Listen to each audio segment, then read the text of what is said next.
When I went to the Russell building 3 weeks ago, no, actually, no, a couple months ago, actually, when I started this journey, I was standing in line to go in, and I took off my belt and I took my stuff and I put in a little bowl and I went through the security. And the guy standing behind me was a homeless gentleman, and he came behind me in the security. He went through too, and I had my Purple Heart lapel pin on. He was like, "Oh, you're a veteran," and I was like, "Yeah." And he was like, "Good on you, man. I served, and I'm on some hard times now." And I was like, "Oh, are you here to talk to our leaders?" And he's like, "No, I got this. I got a gift. I got this gift card to Dunkin' Donuts. So there's a Dunkin' Donuts in the Russell Building, first Oh, floor." He's like, "I came to get a coffee," and I was like, "You know what? Let's go get one together." And I sat down with him, and I was like, "So, you just come in here and just, He was like, and he looks at me, and he was like, "This is the people's house. Yeah, I come in here." And I was like, "You know what? You're right. yes. It is the people's house. It's supposed to be, and that's, it needs to be reclaimed for the It people. does."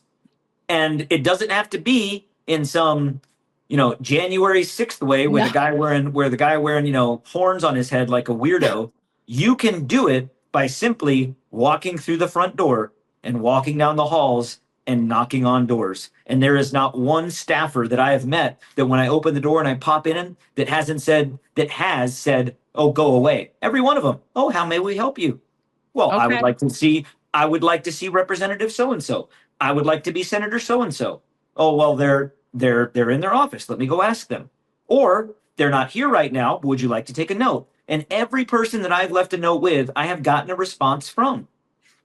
When they tell you that you don't have a voice and they tell you that you do not have agency in our government, they win. That's what they want you to think.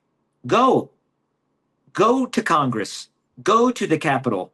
When they hear enough people, they will get it. Right now, they hide behind APAC and they hide behind impunity because they think that no one's watching. Make them aware that people are watching, and you will see a change in behavior.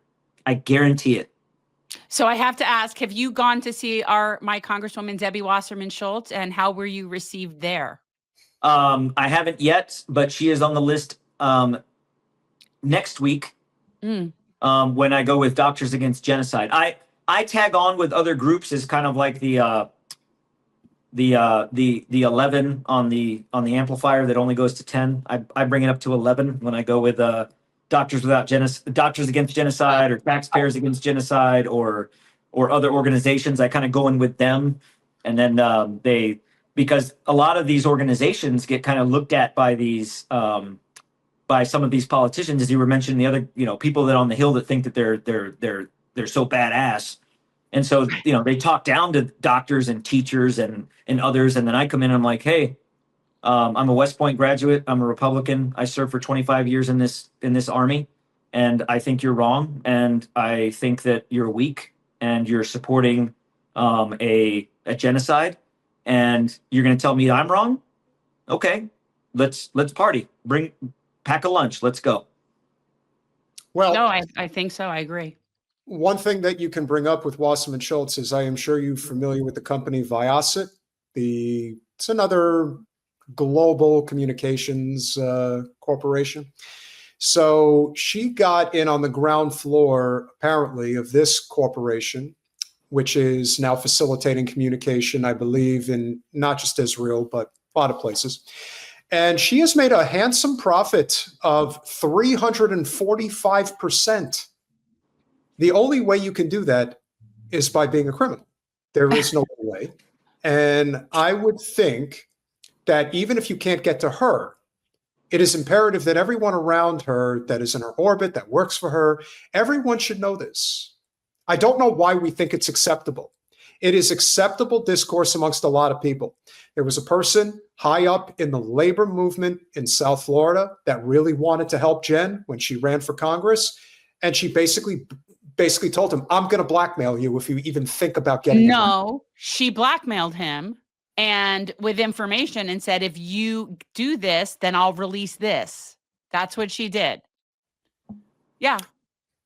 So that's how they operate. That's the Well, kind of stuff looking that's- at, because in the halls of Congress, I have, I'm at that age now where I have, friends that I grew up with that are now serving in Congress. A few of actually my West Point classmates are congressmen, and you kind of look back and you ask yourself, where did they step over the line of wanting to do good and serve the people to becoming the opposite of that? Is it personal interest? Is it this need for power? Is it where they compromised somewhere and something they did or something they accepted or something that they said?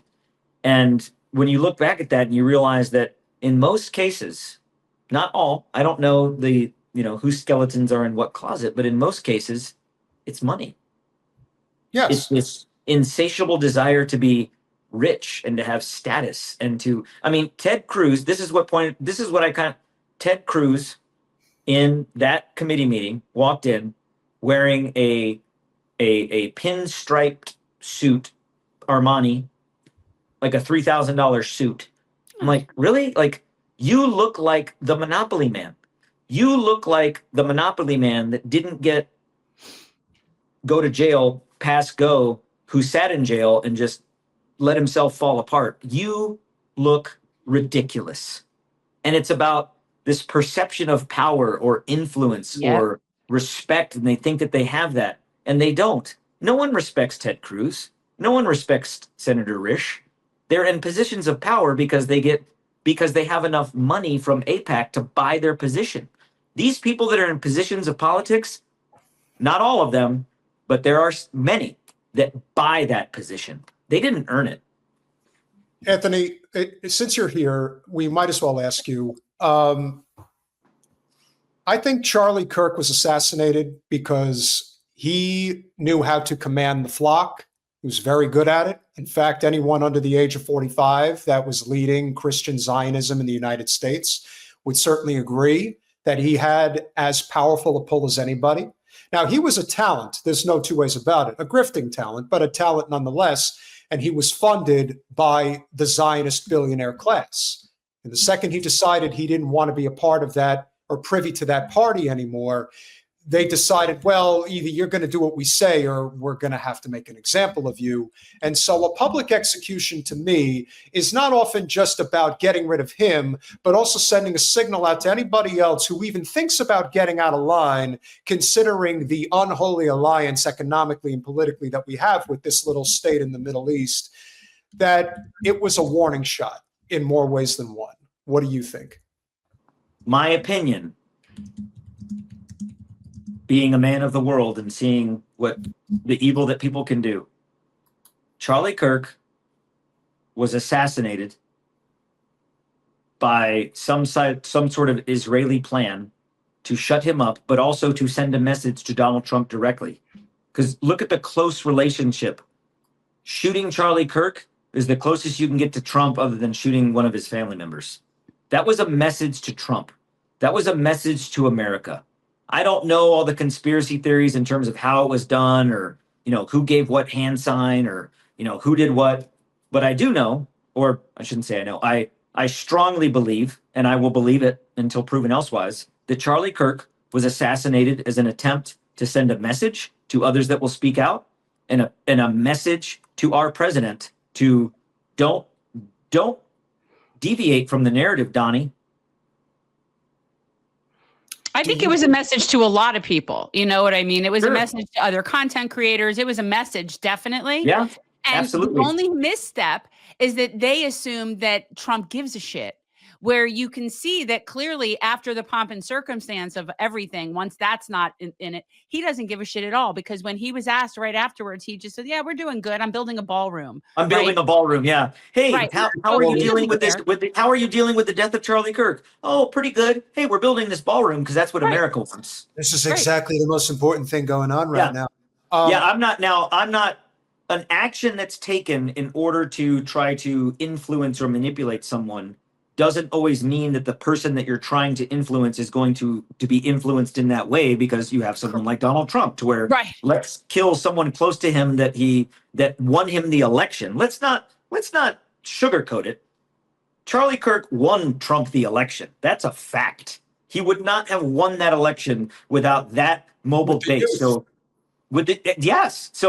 regardless of where you fall in belief, politics, or what you agree or disagree, Charlie Kirk was a force. He was a talent. That is undeniable. Yep. And in that, he won Trump that election. That message in assassinating him was a message directly to Trump and directly to other influence that dare speak out against the great Israel. And that, to me, that is where our country is losing our way. That's not the America that threw tea into the harbor. That's not America that fired shots on Bunker Hill. That's not the America that sent Britain packing back across the ocean and said, get out of here, we're going to write a Declaration of Independence. That's not we the people. That's not America first. What are we doing? Come on, Republicans. Come on, veterans. Come on. Where is the QAnon shaman when we need him? Well, Jen, you've said often that if there is going to be any type of revolution in this country, it will come from the populist right. It's not coming from the left. That's not happening. And in addition, they just can't get their shit together. Well, they're trying to. But what I think it really comes down to here, a lot of people are afraid to die, which is understandable. We are a creature of comfort nation now, and people are just not used to having to fend for themselves in a way that, you know, you were talking about, Jen, a little earlier regarding ChatGPT and the devastation that these industrial tech centers are doing to the environment. But to the average person, why do you want them or why would you need them? It isn't that you need them. It's that we're just a very lazy culture now.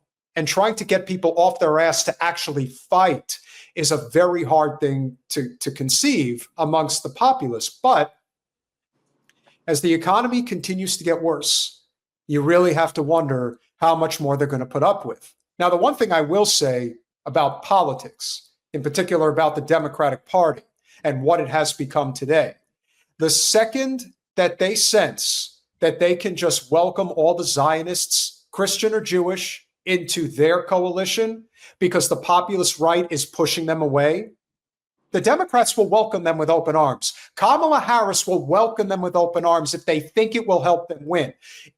With no power and no consequences, we're seeing right now that they can't even lift a finger for Zoran Mamdani. It is painfully obvious that that party is going down in flames because they will not change. Bon voyage. Bon voyage. Don't let the door hit you. I fear death, and coming from someone that has been close to it, I've been shot and wounded. In one combat engagement, I had an RPG that hit me, but the individual that fired it didn't take the pin out, so it didn't explode. Wow. I've often there have been times in my life where I have literally seen my life flash before my eyes, and I think to myself, "This is where it ends, Tony." And here I am. I'm afraid of death. I've got a bucket list of stuff that I want to do. Like I want to learn to make homemade ice cream, and I want to, go on long walks and walk the dog and write poetry to my wife. All kinds of stuff I want to do in life. But what I fear more than death is fear leaving my children a country that is Israel's bitch, or that pulls us into fighting wars where my children and my children's children will be fighting those wars because our leaders are weak. So I fear death, but I fear that more